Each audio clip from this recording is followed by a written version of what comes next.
The haunted minds থেকে আমি সিদ্ধার্থ। আপনারা শুনছেন আজকের গ্রাম বাংলা ভূতের গল্প ঝড় বৃষ্টির রাতে।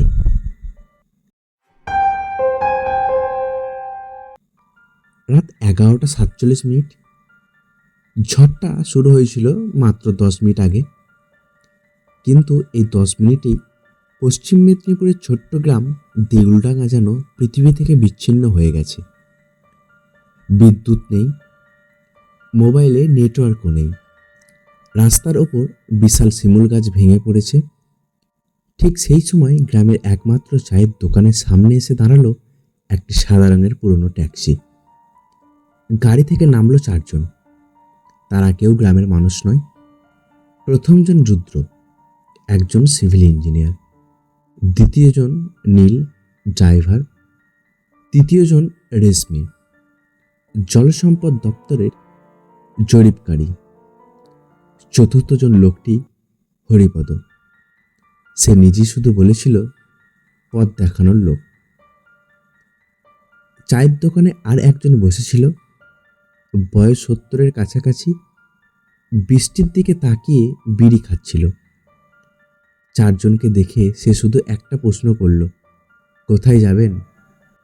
রুদ্র উত্তর দিল, কাল সকালে নদীর বাঁধ পরিদর্শন। আজ রাতে কোথাও আশ্রয় চাই। বৃদ্ধ লোকটা কিছুক্ষণ চুপ করে তাদের দিকে তাকিয়ে থাকলো। তারপরে ধীরে ধীরে বলল, যেখানে খুশি থাকবেন, কিন্তু যদি রাত 12টার পর 3বার একই বাঁশির শব্দ শোনেন, তাহলে কোনোভাবেই জানলা খুলবেন না। চায়ের দোকানে হঠাৎ নীরবতা নেমে এলো।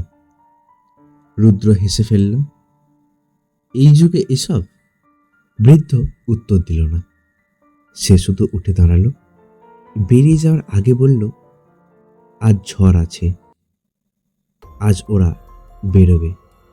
ঠিক রাত 12টায় তারা গ্রামের পুরনো প্রাথমিক স্কুলে আশ্রয় নিল। স্কুলে আর কেউ নেই। 2টি ক্লাসরুম, একটি অফিস ঘর, একটা ভাঙা ঘন্টা, আর চারিদিকে শুধু বৃষ্টির শব্দ। হরিপদ স্কুলের দরজায় দাঁড়িয়েছিল।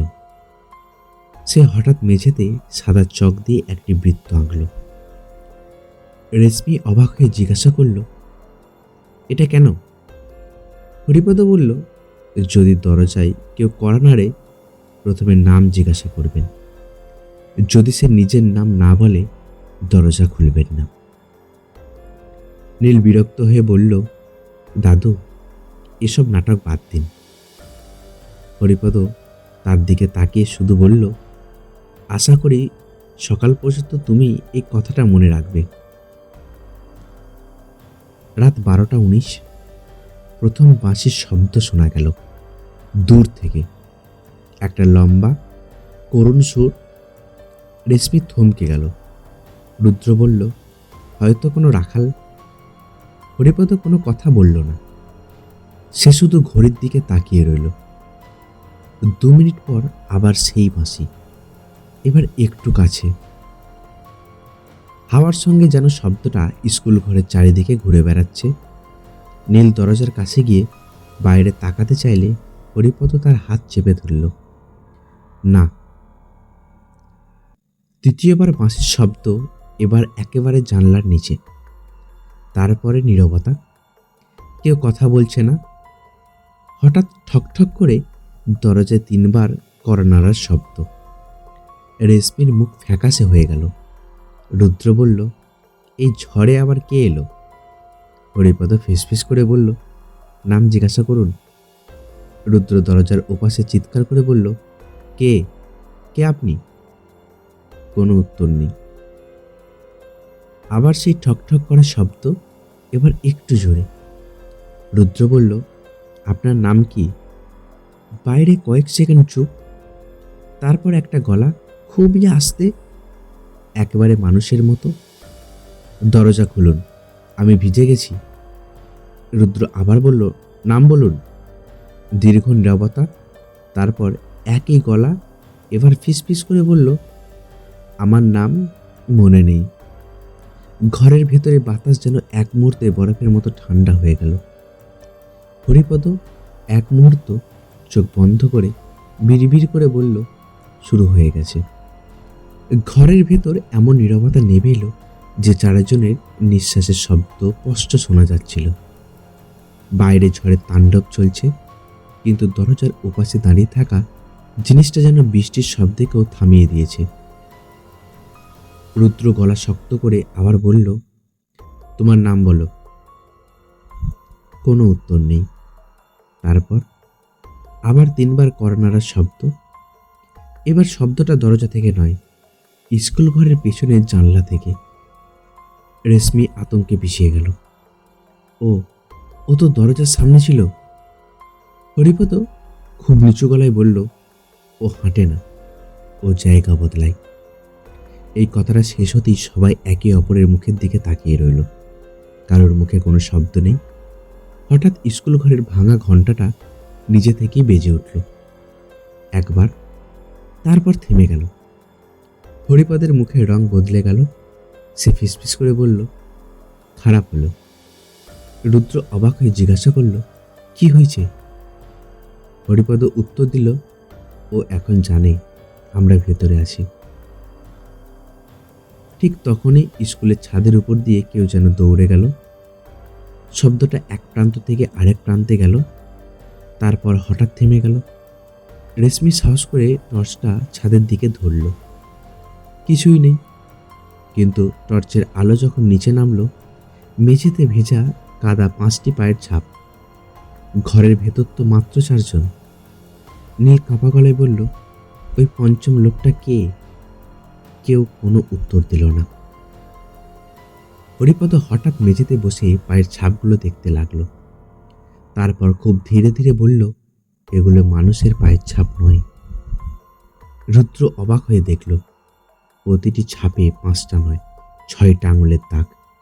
ঠিক তখনই ঘরের কোণে রাখা পুরনো ব্ল্যাকবোর্ডে কেউ যেন অদৃশ্য হাতে লিখতে শুরু করলো। সাদা চক নিজে থেকেই নড়ছে। 4জন স্থির হয়ে তাকিয়ে রইল। কয়েক সেকেন্ড পরে লেখা শেষ হলো। বোর্ডে বড় বড় অক্ষরে লেখা, একজন বেশি আছে। রেশমি চিৎকার করে উঠল, না, এটা অসম্ভব। রুদ্র তাড়াতাড়ি সবাইকে গুনল। সে নিজে, রেশমি, নীল, হরিপদ, 4জনই তো আছে। তাহলে বোর্ডে এমন লেখা এলো কেন? হঠাৎ পেছন থেকে আরেকটা গলা ভেসে এলো, খুব আস্তে, খুব ঠান্ডা, ভুল গুনেছ। 4জন একসঙ্গে পিছনে ঘুরল। কেউ কিছুই দেখতে পেল না, কিন্তু ঘরের শেষ বেঞ্চে কেউ একজন বসেছিল। বিদ্যুতের ঝলকে মাত্র 1 সেকেন্ডের জন্য দেখা গেল একটা ছোট্ট ছেলে, স্কুল ড্রেস পরা, মাথা নিচু। পরের ঝলকানিতেই বেঞ্চটা খালি। নীল আর নিজেকে সামলাতে পারল না। সে দৌড়ে দরজার দিকে গেল।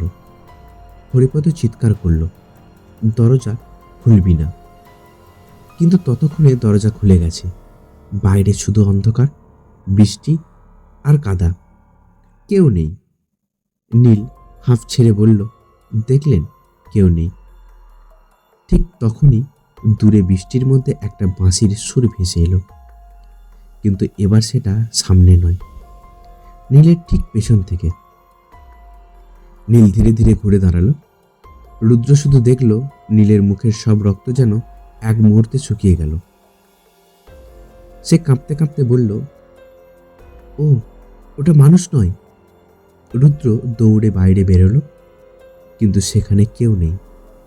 শুধু কাদার উপর লম্বা একটা দাগ, যেন কাউকে টেনে নিয়ে যাওয়া হয়েছে। আর ঠিক সেই দাগের শেষে পড়ে আছে নীলের টর্চ। টর্চটা এখনো জ্বলছে, কিন্তু আলোটা পড়ছে একটা গাছের গায়ে। সেখানে কাদা দিয়ে লেখা, এখন 3জন।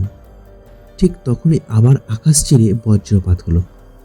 আর সে এক মুহূর্তের আলোয় রুদ্র দেখল গাছের ডালের ওপর 3টি কালো অবয়ব বসে আছে। তারা নড়ছে না, শুধু একসঙ্গে রুদ্রের দিকে তাকিয়ে আছে। রুদ্র গাছের ডালে বসে থাকা 3টি কালো অবয়বের দিকে তাকিয়ে স্থির হয়ে গেল। পরের বজ্রপাত, ডালগুলো খালি। তারা কোথায় গেল? হরিপদ হঠাৎ চিৎকার করে উঠল, ভেতরে চলো, এখনই। রুদ্র আর রেশমি দৌড়ে স্কুল ঘরের ভেতরে ঢুকলো। দরজা বন্ধ হতেই বাইরে থেকে এমন শব্দ আসতে লাগলো যেন শত শত মানুষ একসঙ্গে নখ দিয়ে দরজায় আঁচড় লাগাচ্ছে। রেশমি কাঁদতে কাঁদতে বলল, এগুলো কি? হরিপদ দীর্ঘশ্বাস ফেলল। অনেক বছর আগে এই গ্রামে এক ভয়াবহ বন্যা হয়েছিল। রাতের ঝড়ে গ্রামের স্কুলে আশ্রয় নিয়েছিল অনেক মানুষ, কিন্তু বাঁধ ভেঙে জল ঢুকে সবাই মারা যায়। তারপর থেকেই প্রতি ঝড়ের রাতে কিছু একটা তাদের ডাকতে আসে। যারা সেই ডাকে সাড়া দেয় তারা আর ফিরে আসে না। কিন্তু তখনই স্কুলের মেঝে কেঁপে উঠল। ভেজা মাটির গন্ধে পুরো ঘর ভরে গেল। মেঝেতে ধীরে ধীরে জল ঢুকতে শুরু করলো, কিন্তু বাইরে বৃষ্টির জল নেই। জলের সঙ্গে ভেসে উঠেছে পুরনো স্কুলের ব্যাগ, ছেঁড়া খাতা, ভাঙা স্লেট। তারপর জলের ভেতর থেকে একটা ছোট্ট হাত উঠে এলো। রেশমি চিৎকার করে পিছিয়ে গেল। একটা নয়, দুটো, এরপর 10টা, তারপর অসংখ্য হাত। সব হাত একসঙ্গে যেন কাউকে খুঁজছে। হরিপদ কাঁপা গলায় বলল, চোখ বন্ধ করো, কারো ডাক শুনলেও উত্তর দেবে না। হঠাৎ রুদ্র শুনল, রুদ্র, রুদ্র। এটা তার বাবার গলা, যিনি বহু বছর আগে মারা গেছেন। বাবা, আমাকে বাঁচা। রুদ্রের চোখে জল চলে এলো। সে প্রায় উত্তর দিতে যাচ্ছিল, ঠিক তখনই হরিপদ তাকে জোরে ধাক্কা দিল। ওটা তোমার বাবা নয়। সেই মুহূর্তে পুরো ঘর কেঁপে উঠল। জলের ওপর একে একে ফুটে উঠল অসংখ্য মুখ। কেউ শিশু, কেউ বৃদ্ধ, কেউ নারী, সবাই একসঙ্গে তাকিয়ে আছে। তারপর সবাই একসঙ্গে বলল, আমাদের একজন দরকার। হঠাৎ স্কুলের ভাঙা ঘন্টা নিজে থেকে বাজতে শুরু করলো। বাইরে ঝড় আরো তীব্র হয়ে উঠল।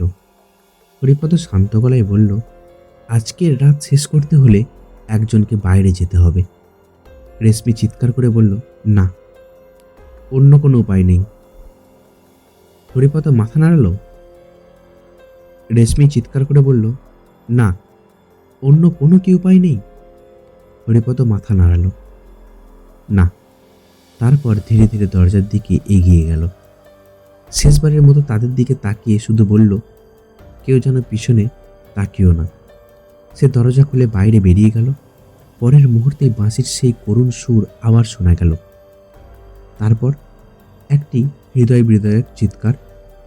সবকিছু থেমে গেল। ঝড়ও থেমে গেছে। সকালে প্রথম আলো জানলা দিয়ে ঘরে ঢুকলো। দরজা খুলে রুদ্র আর রেশমি বাইরে এলো। হরিপদ কোথাও নেই। শুধু ভেজা মাটির ওপর একটা লাঠি পড়ে আছে, আর পাশের কাদায় লেখা, আজ নয়, আবার দেখা হবে। রুদ্র লাঠিটা তুলে নিল। হঠাৎ তার চোখ পড়ল স্কুল ঘরের ভাঙা জানালায়। সেখানে 1 সেকেন্ডের জন্য দেখা গেল হরিপদ দাঁড়িয়ে আছে। তার মুখে কোনো ভয় নেই, শুধু এক অদ্ভুত হাসি। পরের মুহূর্তে জানলাটা ফাঁকা। সেই ঘটনার পর বহু বছর কেটে গেছে। দেউলডাঙ্গা গ্রামে আজ ঝড়ের রাতে কেউ ঘর থেকে বের হয় না, কারণ ঠিক রাত 12টায় দূর থেকে ভেসে আসে একটা বাঁশির সুর। আর গ্রামের সবচেয়ে বয়স্ক মানুষরা এখনো বলে, যদি ঝড়ের রাতে 3বার বাঁশির শব্দ শোনো, মনে রেখো, কেউ তোমাকে ডাকছে না। সে শুধু জানতে চাইছে তুমি তার সঙ্গে যেতে প্রস্তুত কিনা। আজকে এই পর্যন্তই বন্ধুরা। দেখা হচ্ছে কালকে আরও এক নতুন গল্পের সঙ্গে। গল্পটি ভালো লাগলে একটা লাইক করবেন, একটা কমেন্ট করবেন। আরও নতুন নতুন ভূতের গল্প শুনতে চ্যানেলটিকে সাবস্ক্রাইব করবেন।